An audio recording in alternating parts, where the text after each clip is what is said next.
Untuk kuartal 1, saya lihat kalau kita punya proyeksi ini mengingat kuartal 1 tahun lalu kita masih tumbuh positif ya, dan ada dampak high base dari tahun lalu dan kita memang ada perbaikan tapi belum akan terlalu total. Saya memandang kuartal 1 ini pertumbuhan range-nya itu akan ada dari minus 0,2 sampai plus 0,3% on year basis.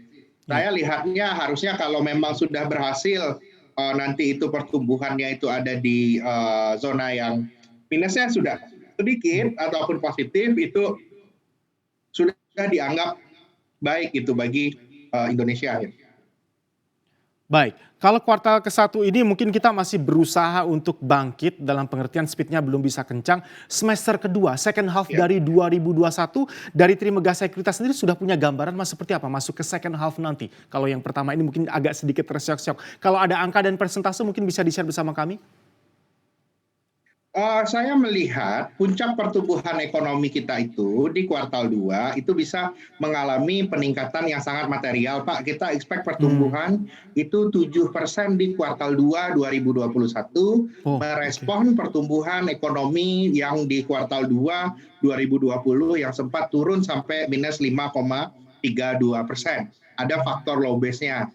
Nah, cuman agak tricky-nya di data pertumbuhan ekonomi ini yang kita lihat nantinya itu adalah pendorong pertumbuhan ekonomi Indonesia sampai akhir tahun ini, saya lebih lihat banyak itu akan muncul itu dari zona net export, bukan dari perbaikan konsumsi yang naik material. Dan juga tren yang lagi kejadian itu adalah ekonomi yang tidak terlalu attach terhadap service sektor, itu cenderung akan outperform atau berperforma lebih baik daripada ekonomi yang attach kepada service sektor. Karena kan service sektor tentunya yang paling terimbas dari kondisi pandemi. Oke, konfirmasi sekali lagi ya Mas Fahrul Fufian, berarti first half semester pertama 2021 ini kemungkinan besar kita masih ada kontraksi di sana, pertumbuhannya masih negatif, baru semester kedua mulai ada starting point di sana. Seperti itu Mas Fahrul? Iya, kalau saya sih lebih, kalau mau, tadi saya bicara soal kuartal 2, kalau mau bicara second half saya lihat pertumbuhan kita rata-ratanya sudah di atas 5%.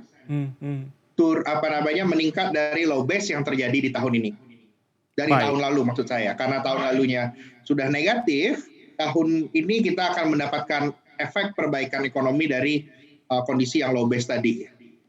Dan di second half memang kita lihat ekonomi akan cenderung terus membaik. Install aplikasi kami CNBC Indonesia di Google Play Store dan App Store untuk mengikuti perkembangan terkini berita bisnis dan ekonomi.